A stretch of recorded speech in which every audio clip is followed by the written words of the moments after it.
Hi అండి, welcome back to our channel. అందరూ బాగున్నారా? మేమైతే చాలా బాగున్నామండి. ఇంక ఈ వీడియో వచ్చేసి నా డైలీ రొటీన్ చూపిస్తాను. కావ్య మొన్న విజయవాడ వెళ్ళిందని చెప్పా కదా, ఈరోజు వచ్చిందనమాట. ఇంకా 1 వీక్ అయితే వెళ్ళింది తను వెళ్ళి. మధ్యలో వీడియోస్ కూడా అసలు పోస్ట్ చేయలేదు. ప్రదీప్ కూడా ఊరు వెళ్ళిపోయాడు హైదరాబాదు. తను వెళ్ళి 1 వీక్ అవుతుంది. కావ్య కూడా హాలిడేస్కి వచ్చింది కదా, తను వాళ్ళ పిన్ని వాళ్ళ ఇంటికి వెళ్ళిందనమాట. ఇంకా అందుకోసం నేను ఈ మధ్యలో 4-5 డేస్ అవుతుంది వీడియో కూడా షూట్ చేయక. ఇంకా ఈరోజైతే వీడియో చిన్నది షూట్ చేశాను అనమాట. వీడియో అయితే లాస్ట్ వరకు చూడండి. ఇక్కడ నాకు ఏమీ తోచదు, స్వీటీ దగ్గరికి వెళ్తానని విజయవాడ వెళ్ళిందనమాట. ఇంకా స్వీటీ తెలుసుగా, మా చెల్లి వాళ్ళ అమ్మాయి, వాళ్ళిద్దరు ఒకసారి ఉంటే మంచిగా టైంపాస్ అయితే చేస్తారు. ఇంక ఇక్కడంటే ప్రదీప్ కూడా లేడనేసి తను ఒక్కతేనని విజయవాడ అయితే వెళ్ళింది. ఇంకా మాస్టారు నేనే కాబట్టి ఇంట్లో పెద్దగా పనులు కూడా ఏమి ఉండవు కదా. అసలు పిల్లలు లేకపోతే మనకి ఏ పనులు ఉండవండి. వెళ్ళారు కానీ మనసంతా వాళ్ళ మీదే ఉంది. చాలా చిరాకు అనిపించింది. 2 డేస్ వరకు ఓకే, ఇంకా తర్వాత నుంచి నేను కాల్ చేస్తున్నా రామని, అయినా కూడా వాళ్ళు రాలేదనమాట. ఈ 1 వీక్ అక్కడే ఉన్నారు. అసలు చాలా అంటే చాలా బోర్ కొట్టింది. ఇంట్లో పిల్లలు ఉంటేనే కదా పెద్దవాళ్ళకి పనులు చేయాలన్నా వంట చేయాలన్నా. నిన్న సండే కాకుండా లాస్ట్ వీక్ అనమాట, ఆ సండే వెళ్ళింది విజయవాడ. అమ్మ నాన్న వచ్చారని మీకు ఒక వీడియో పోస్ట్ చేశా కదా, అప్పుడు నాన్న మా చెల్లి దగ్గరికి వెళ్తుంటే తను కూడా బయలుదేరి వెళ్ళింది, మీకు వీడియోలో చూపించా కదా. ఇంకప్పుడు వెళ్ళి నిన్న సండే వచ్చారనమాట. అంటే 1 వీక్ అవుతుంది కరెక్ట్గా. ఇంక ఈ 1 వీక్ నుంచి చాలా బోర్ కొట్టింది. రోజు కాల్ చేస్తున్నా వచ్చేయండి అమ్మా అని. ఇంకా స్వీటీని తీసుకొని కావ్య వచ్చిందనమాట. తనకు కూడా ఇప్పుడు హాలిడేసే. ఇంకా తర్వాత అంటే హాస్టల్కి వెళ్ళిపోతే తప్పదనుకోండి. ప్రదీప్ అంటే దగ్గరే ఉంటాడు, తనకు రోజు లంచ్ అవి ప్రిపేర్ చేస్తా కాబట్టి ఓకే. తనకు కూడా ఇప్పుడు హాలిడేస్ కాబట్టి చాలా బోర్ కొట్టింది. ఇది మార్నింగు బ్రేక్ఫాస్ట్కి పునుగులు వేసానమాట. పునుగులు అంటే మైదా ఏమీ లేకుండా బియ్యం అలాగే మినపప్పు నానబెట్టేసి మిక్సీ వేసాను. మినపప్పుతో వేస్తాం కదా, సాఫ్ట్గా వస్తాయండి. చాలామంది అయితే మైదా యూజ్ చేస్తారు, బొండాలు అంటారు కదా. నేనైతే అసలు ఇంకా మైదాతో ఎప్పుడు చేయను. చిన్నప్పటి నుంచి అమ్మ వాళ్ళు ఎక్కువ రైస్ అను మినపప్పుతో వేస్తారు. ఇంకా ఈ పిండే దోశ కూడా వేసేసుకోవచ్చు, గుంట పొంగనాలు వేయచ్చు, ఇట్లా చిట్టి చిట్టి పునుగుల్లాగా కూడా ప్రిపేర్ చేసుకోవచ్చు. మైదా పిండితో ప్రిపేర్ చేసే పునుగుల కన్నా కూడా ఈ బియ్యం మినపప్పుతో చేసేవి చాలా రుచిగా ఉంటాయి.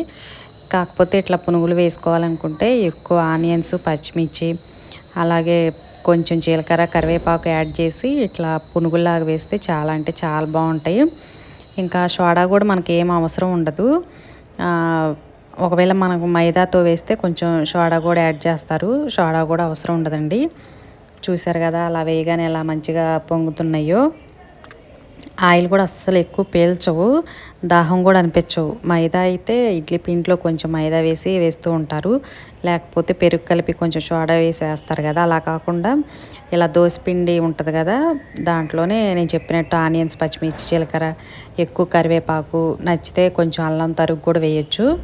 ఇంకా దీనికైతే చట్నీ చేశాను. మొన్న అమ్మ వచ్చినప్పుడు కారపొడి ప్రిపేర్ చేశారు, ఆ కారపొడి అనమాట. ఆ రోజైతే వీడియో తీయలేకపోయాను నేను. ఇంకా బ్రేక్ఫాస్ట్ అయితే అయిపోయింది, వంట చేయాలి. ఇంకా ఇదైతే నిన్న మార్కెట్కి వెళ్ళొచ్చానమాట. ఇదైతే ముందు రోజు రైతు బజార్ అని చెప్తా కదా, చాలా వీడియోస్లో మీకు చూపించాను. రైతు బజార్ ఉండిద్ది, అక్కడికైతే వెళ్ళొచ్చాము. మాస్టర్ తీసుకెళ్ళారు. తను స్కూల్ నుంచి వస్తూ ఈవినింగ్ టైంలో వెళ్ళామన్నమాట.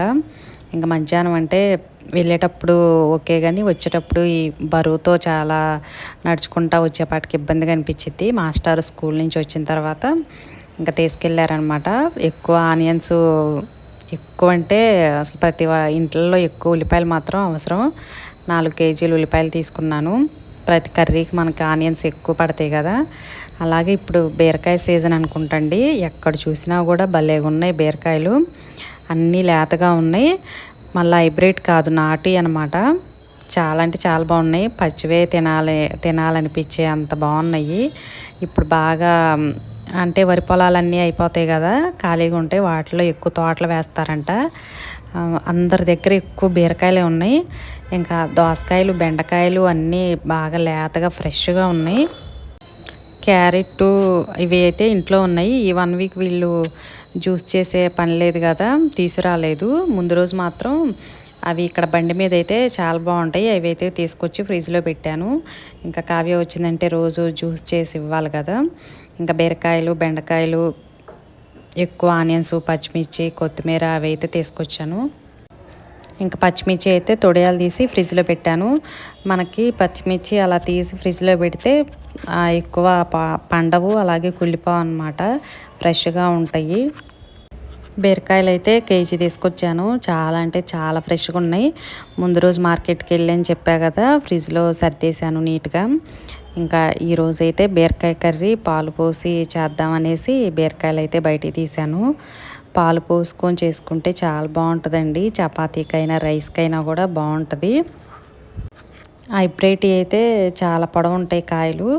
ఇవైతే నాటి కదా, కొంచెం చిన్న సైజే ఉంటాయి కానీ టేస్ట్ మాత్రం బాగుంటుంది. మనం ఇంట్లో వేసుకున్నట్టే ఉంటాయి అన్నమాట. ఇంకా అసలు కొంచెం కూడా వాటర్ వేయకపోయినా కూడా వాటర్ వేసినట్టంత ఎక్కువ ఉండిద్ది వాటర్ శాతం. అందుకని ఎక్కువ బీరకాయ, సొరకాయ, పొట్లకాయ యూజ్ చేయమంటారు. వీటిలో అయితే తక్కువ సాల్ట్, రెడ్ చిల్లీ పౌడర్ పట్టిద్ది. అంటే మనకి టమాటా అటువంటి వాటిలో అయితే ఎక్కువ ఉప్పు, కారం పట్టిద్ది. ఇంక ఇట్లా బీరకాయ, సొరకాయ అవి చేసుకుంటే కర్రీ ఎక్కువ తినేయచ్చు హ్యాపీగా. చపాతీకి కూడా బాగుండిద్ది. కాకపోతే ఈ నాటు బీరకాయలు ఎక్కువ శాతం కొంచెం చేదు వస్తాయి అన్నమాట. ఒక కాయ అయితే చేదైంది, పక్కన పెట్టాను. ఇంకా చట్నీ కూడా ప్రిపేర్ చేయమన్నారు. మాస్టర్ అయితే ఎక్కువ శాతం బీరకాయ చట్నీ, దోసకాయ చట్నీ అటువంటివి చేయమంటారు. ఇంకా అది కూడా చేద్దామనేసి, మనకి ఫస్ట్ బీరకాయలకి పైన పొట్టు తీసా కదా, చిక్కు అంటారు, వాటితో కూడా రోటి పచ్చడిలా చేసుకుంటే చాలా బాగుంటుంది. చాలామంది ఇప్పుడు అసలు అది కూడా పక్కన పెట్టేసి ప్రతి ఒక్కళ్ళు వేస్ట్ చేయమాకండి, దాంట్లో ఎక్కువ పోషకాలు ఉంటున్నాయి అని చెప్తున్నారు కదా. ఇంకా 2 బీరకాయలు ఎక్స్ట్రా పక్కన పెట్టా కదా, ఇంకా బీరకాయలకి తీసిన చిక్కు ఆ 2 బీరకాయలు వేసి పచ్చడి చేద్దామనేసి ఇవైతే ఫస్ట్ కట్ చేస్తున్నా. వీడియోలో చూస్తున్నారు కదా, చాలా అంటే చాలా లేతగా ఉన్నాయి. సలాడ్ మనం టమాటా, క్యారెట్ కట్ చేసుకుంటాం కదా, ఇవి కూడా అలా కట్ చేసుకొని తినేయచ్చు. లేతగా ఉంటే బాగుంటాయండి. ముదిరితే మనం పచ్చివి అలా తినబుద్ధి కాదు, కానీ కర్రీకైనా కూడా ఇలా లేతగా ఉంటే వెంటనే మగ్గిపోయిద్ది. టేస్ట్ కూడా బాగుంటుంది. నాటుకాయలు దుంపల కర్రీల కన్నా ఎక్కువ వాటర్ కంటెంట్ ఉన్న కర్రీస్ తీసుకోమని చెప్తున్నారు కదా డాక్టర్స్ కూడా. ఇప్పుడు సీజన్ కాబట్టి మనకి ఈ సీజన్లో కాస్ట్ కూడా తక్కువ ఉండిద్ది, టేస్ట్ బాగుంటుంది మంచిగా. ఎక్కువ మందులు కూడా ఏమి ఉండవు అన్నమాట. ఇప్పుడైతే అసలు మార్కెట్ మొత్తం అలా బీరకాయలు ఉన్నాయి. చూడగానే భలే హ్యాపీగా అనిపించింది. చాలా అంటే చాలా లేతగా ఉన్నాయి. ఇంకా పాలు పోసి చేయొచ్చు అనేసి తీసుకొచ్చాను. ఇంక ఇవైతే కట్ చేశానండి. చిక్కు మాత్రం పక్కన పెట్టాను, వాటర్లో కడిగేసి పక్కన ఉంచారు. తర్వాత పచ్చిమిర్చి, టమాటా, ఇంకా ఎక్స్ట్రా 2 బీరకాయలు ఉంచా కదా, అవి కూడా వేసేసి చట్నీ చేయొచ్చు అనేసి. ఈ బీరకాయ కానీ సొరకాయ ఇటువంటి కర్రీస్ కుక్కర్లో చేస్తే ఈజీగా మగ్గిపోతాయి. మనకి ఫ్రైలు అటువంటి అంటే నాన్ స్టిక్ ఓకే, కానీ ఇటువంటి కర్రీస్ నాన్ స్టిక్లో చేస్తే టేస్ట్ ఎందుకో అనిపించదు. ఇట్లా కుక్కర్లో చేసి జస్ట్ అట్లా మూత పెట్టేస్తే కుక్కర్ మనకి మందంగా ఉండిద్ది కదా ప్యాను, భలేగా మగ్గిపోయిద్ది. వాటర్ వేసినట్టే వాటర్ వచ్చేసిద్ది. కర్రీ కూడా చాలా తక్కువ టైమే పట్టిద్దండి. మార్నింగ్ పిల్లలకి బాక్స్లు ప్రిపేర్ చేయాలన్నా కూడా భలే ఈజీగా అయిపోయిద్ది. తక్కువ ఆయిల్ పట్టిద్ది, చాలా తక్కువే వేసాను. ఇంకా పోపు దినుసులు అన్నీ వేసి ఒక ఉల్లిపాయ, పచ్చిమిర్చి, కరివేపాకు వేసాను. కట్ చేసిన ముక్కలన్నీ వేసేసి కొంచెం సాల్ట్, పసుపు యాడ్ చేశాను. ఇంకా మనకి కుక్కర్ విజిల్ పెట్టినట్టు కాకుండా జస్ట్ అట్లా మూత పెట్టేస్తే ఆవిరికే మగ్గిపోతాయి అన్నమాట. బీరకాయలు కూడా చాలా లేతగా ఉన్నాయి అన్నా కదా, పై పొట్టను పక్కన ఉంచిన బీరకాయ కూడా కట్ చేసి పచ్చిమిర్చి కొంచెం ఆయిల్ వేసానండి. ఇంకా అవి కొంచెం మగ్గిన తర్వాత టమాటా, ధనియాలు అవన్నీ వేస్తే బాగుండిద్ది పచ్చడి. కాకపోతే రోలు ఉందిలే కానీ నేనైతే మిక్సీలోనే వేశాను. చిన్న రోలు కూడా ఉంది కానీ ఇంకా ఈరోజు అయితే మిక్సీయే వేసాను అనమాట. ఇట్లా చేసే పచ్చళ్ళు అయితే కొంచెం ఓపికగా ఉండి రోట్లో చేస్తేనే టేస్ట్ బాగుంటుంది. ఎందుకంటే మిక్సీ వేస్తే కొంచెం స్మూత్నెస్ వచ్చిద్ది. రోల్ అయితే కొంచెం కచ్చా పచ్చగా చేస్తాం కాబట్టి టేస్ట్ బాగుంటుంది, చూడటానికి కూడా చాలా బాగుంటుంది, ఎందుకో తెలియదు కానీ. బీరకాయ కర్రీ ప్రిపేర్ చేసేలోపు ఈ చట్నీ కూడా రెడీ చేసేస్తే పూర్తిగా చల్లారిన తర్వాత మిక్సీ అయితే వేయొచ్చు అనేసి పక్క స్టవ్ మీద అయితే వేసాను. పచ్చిమిర్చి బీరకాయ మంచిగా ఫ్రై లాగా అయిపోయిందనమాట. తర్వాత టమాటా కూడా వేసాను. ఇట్లా రోటి చట్నీలు చేసేటప్పుడు ఎక్కువ టమాటా, పచ్చిమిర్చి లేకపోతే ఇట్లా బీరకాయ చట్నీ అయితే బాగుండిద్ది. కొత్తిమీర ఉన్నా లేకపోయినా ధనియాలు ఒక స్పూన్ వరకు యాడ్ చేస్తే బాగుంటుందండి రోటి చట్నీలోకి. మనకి అలా రైస్లో ముద్ద కలుపుకొని తింటుంటే కొంచెం పంటికి తగిలినట్టు ఉంటాయి అన్నమాట. ఎక్కువైనా కూడా వేసేసుకోవచ్చు. నేనైతే ఒక స్పూన్ యాడ్ చేశాను. అలాగే ఇంకా వెల్లుల్లిపాయ, జీలకర్ర కూడా వేసాను. మిక్సీ వేసేటప్పుడు కన్నా ఇట్లా బీరకాయ మగ్గేటప్పుడు వేస్తే కొంచెం పచ్చివాసన అది పోయిద్ది. ఇంకా చింతపండు అంటే మన టేస్ట్కి సరిపడా వేసేసుకోవచ్చు. కొంచెం అట్లా వేసాను. ఆ వేడికి చింతపండు కూడా మగ్గిద్దని. ఇంకా బీరకాయ కర్రీ అయితే రెడీ అయిపోయింది. పాలు కూడా వేసాను అనమాట. చూసారా ఎంత బాగుందో. పాలు వేసుకుంటేనే బాగుండిద్ది సొరకాయకి కానీ ఇట్లా బీరకాయ కానీ. చట్నీ ఇప్పుడు మిక్సీ అయితే వేస్తున్నా. దీనికి గల్లుప్పు వేస్తే బాగుండిద్ది. నార్మల్గా వాడే మెత్తటి సాల్ట్ కన్నా కూడా గల్లుప్పు వేస్తే బాగుంటుంది. కాకపోతే చట్నీ వేయాలనుకుంటే పూర్తిగా చల్లారిన తర్వాత మిక్సీ వేస్తే కొంచెం పర్లేదు. మరి మనం కొంచెం గోరువెచ్చకున్న వేసేస్తే ఇంకా కొంచెం ఉన్న టేస్ట్ కూడా పోయిద్దండి ఆ వేడికి. అందుకోసమే రోలు ఉంటే అసలు రోట్లో వేసేసుకుంటే బాగుండిద్ది. ఇంకా వంట అంతా కంప్లీట్ అయిపోయింది. కిచెన్ అంతా సర్దేశాను. గిన్నెలు అయితే తక్కువే ఉన్నాయన్నమాట. అవి కూడా కడిగేసాను. ముందు రోజు నైటే మొత్తం క్లీన్ చేస్తా కాబట్టి ఎప్పుడు గిన్నెలు అప్పుడే కడిగేస్తాను. గిన్నెల పని అయితే పెద్దగా ఉండదు. అన్నీ ఒకేసారి వేసేస్తే కడగటానికి కూడా చాలా ఇబ్బంది సింకులో. ఎప్పుడన్నా హెల్త్ బాగున్నప్పుడు హెడేక్ ఉన్నప్పుడు మాత్రం ఇంకా పక్కన మెస్లో వేసేసి క్లీన్ చేస్తాను. మ్యాక్సిమం సింక్లోనే క్లీన్ చేస్తాను అన్నమాట. ఆడవాళ్ళు కర్రీస్ ఎన్ని చేయమన్నా చేస్తారు, అంటే ఎంతైనా ప్రిపేర్ చేస్తారు. కానీ గిన్నెలే ఎక్కువ పడతాయని భయపడుతూ ఉంటారండి. అందులో ఇంకా చిన్నపిల్లలు ఉన్నప్పుడు వాళ్ళకైతే ఉదయం హడావుడిగా ఉండిద్ది. స్పూను, గరిటెలు, ప్లేట్లు అన్నీ అందుబాటులో ఉన్నాయన్నీ తీసేసి హడావుడిగా వంట చేస్తూ ఉంటారు. ఇంకా వాళ్ళకైతే చెప్పాల్సిన అవసరం లేదు. చిన్నపిల్లలు ఉన్నప్పుడైతే వామ్మో ఎన్ని గిన్నెలు పడతాయో. వాళ్ళు కొంచెం పెద్ద అయ్యే కొద్దీ పర్లేదు, నీట్గా ఉంటాయి కాబట్టి ఇంకా వాళ్ళు కూడా అన్నీ తీసుకొచ్చి సింక్లో పడేస్తారు, నీట్గా ఉంటాయి. ఇంకా వీళ్ళైతే మధ్యాహ్నం వచ్చేసారండి. స్వీటీ అను కావ్య వచ్చారని చెప్పా కదా. ఇంకా ఇది ఈవినింగ్ టైం అనమాట. మా ఇంటికి దగ్గరలోనే పానీపూరి బండి ఉంది. అందరి ఇంటికి దగ్గరలో పానీపూరి బండి కంపల్సరీగా ఉండిద్ది, ఏది ఉన్నా లేకపోయినా కూడా. పిల్లలైతే అలా అలవాటు పడిపోయారు. కావ్యకైతే పానీపూరి చాలా ఇష్టం. తను ఇంటర్లో ఉన్నప్పుడైతే డైలీ ఈ బండి దగ్గరకు వచ్చి పానీపూరి తినేది. ఇంకా ఈ మధ్య అయితే తనకి హాస్టల్లో కూడా ప్రిపేర్ చేస్తున్నారు. తిని తిని బోర్ కొట్టిందంట. ఈ మధ్య అయితే చాలా తగ్గిచ్చేసింది. ఇంకా ఊరి నుంచి వచ్చారు కదా, సరదాగా అట్లా బయటకు వెళ్ళామన్నమాట. పానీపూరి తినేశారు. నేను కూడా టేస్ట్ చేశాను.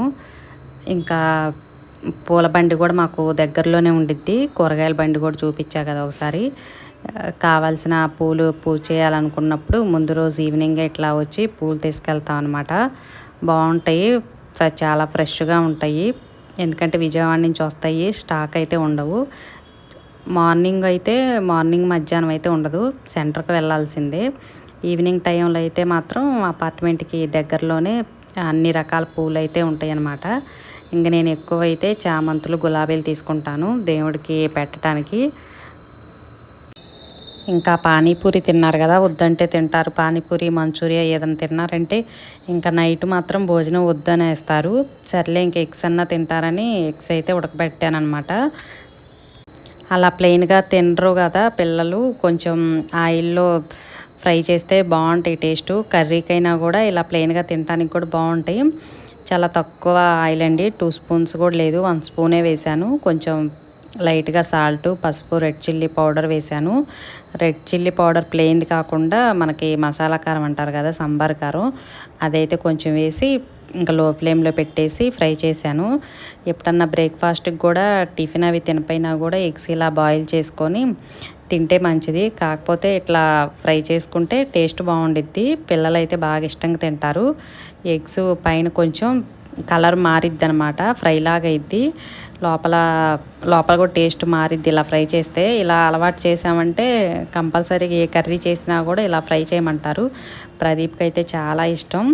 తను ఎప్పుడన్నా కాలేజీ నుంచి వచ్చిన తర్వాత స్నాక్స్ లాగా కూడా ఇట్లా బాయిల్ చేసి ఫ్రై చేసి ఇస్తానన్నమాట. అలా ఫ్రై చేసి కట్ చేసి ఇస్తే తినేస్తారు. ఇంకా ఈవినింగ్ కర్రీ అనమాట ఇది. బంగాళదుంప శనగపప్పు కర్రీ చేశాను.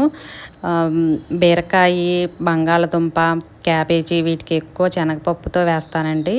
ఇంక ఈరోజైతే బంగాళదుంప శనగపప్పు అనమాట. ఇవైతే పచ్చిశనగపప్పు ఒక గంట ముందే నానబెట్టేశాను నేను. ఒకవేళ అప్పటికప్పుడు ఒక 10 నిమిషాలు నానబెడితే కుక్కర్లో చేసుకుంటే మంచిగా ఉడుకుతాయి. లేకపోతే మనకి ఇక శనగపప్పు బాగా హాట్గా ఉంటాయి కదా, అసలు ఉడకవు. కుక్కర్లో వేసి 3 విజిల్స్ వస్తే మంచిగా కర్రీ రెడీ అయిపోయింది. నేనైతే 1 అవర్ ముందే నానబెట్టేసా కాబట్టి ఇట్లా విడిగా చేశాను. చాలా బాగుంటుందండి. చాలా అంటే చాలా బాగుంటుంది. ఎప్పుడు చేయకపోతే చేయండి. అంటే చాలామంది టమాటా శనగపప్పు చేస్తారు, కానీ ఇట్లా పొటాటోతో కానీ బీరకాయ క్యాబేజీతో కూడా బాగుండిద్ది. పెసరపప్పు కన్నా కూడా పచ్చిశనగపప్పు ఉంటాయి కదా, మనకి పోపు దినుసుల్లో వాడతాము. అవి అయితే ముందుగానే ఒక గంట ముందు నానబెట్టేసామంటే ఇంకా మంచిగా ఉడికిపోతాయి అన్నమాట. ఒకవేళ టైం లేకపోతే కుక్కర్లో అయినా వేసేయచ్చు. నేనైతే బంగాళదుంప పొట్టు కూడా తీయలేదు. ఈ కర్రీకి ఇలా చేస్తేనే బాగుండిద్ది. అది మొత్తం మంచిగా క్లీన్ చేస్తే ఇంకా పొట్టుతో సహా బంగాళదుంప వేయొచ్చు అనమాట. కొంచెం ఈ కర్రీ మసాలా కర్రీ లాగా చాలా అంటే చాలా బాగుంటుంది. రైస్కి చపాతీకి కూడా చాలా బాగుండిద్ది. ఇంకా నార్మల్గా కర్రీ లాగేనమాట. పోపు దినుసులు అన్నీ వేసి ఆనియన్స్ ఎక్కువ వేసుకోవాలి. ఆనియన్స్ వేగిన తర్వాత మనకి బంగాళదుంప ఫ్రైకి కట్ చేస్తాం కదా, సేమ్ అలానే కట్ చేయాలి. బంగాళదుంప పచ్చిశనగపప్పు వేసేసి అట్లా 2-3 నిమిషాలు ఫ్రై అయిపోయిన తర్వాత ఇంకా మసాలా కారం వేసాను. వెల్లుల్లిపాయ అల్లం మాత్రం విడిగా దంచి వేసాను అనమాట. కొంచెం వాటర్ వేసేస్తే మంచిగా ఉడికిపోయింది. భలేగా ఉండిద్దండి ఈ కర్రీ. అరోమా కూడా చాలా బాగుండిద్ది. ఇంకా బాగా సాఫ్ట్గా కావాలనుకున్న వాళ్ళు మాత్రం కుక్కర్లో వేసేసి 2 విజిల్స్ రానిస్తే ఇంకా బాగా సాఫ్ట్గా వచ్చిద్ది. లాస్ట్లో మాత్రం మెంతాకు అంటాం కదా, కస్తూరి మేతి, అదైతే కొంచెం యాడ్ చేశాను. బాగుండిద్ది అనమాట. ఇదైతే ఇంకా ముందు రోజు నేను కూరగాయలకు వెళ్ళి వచ్చాను కదా, అల్లం ఎక్కువ తీసుకొచ్చాను. వాటర్లో ఎక్కువసేపు నానబెట్టేసి అంతా క్లీన్ అయిపోయి తడంతా పోయిన తర్వాత డబ్బాలో పెట్టి ఫ్రిడ్జ్లో స్టోర్ చేశాను అనమాట. అప్పుడైతే ఎక్కువ రోజులు స్టాక్ ఉండిద్ది మనకి. ఇంకా అంతేనండి ఈ వీడియో నచ్చితే తప్పకుండా లైక్ చేసి మన ఛానల్ని సబ్స్క్రైబ్ చేసుకోండి.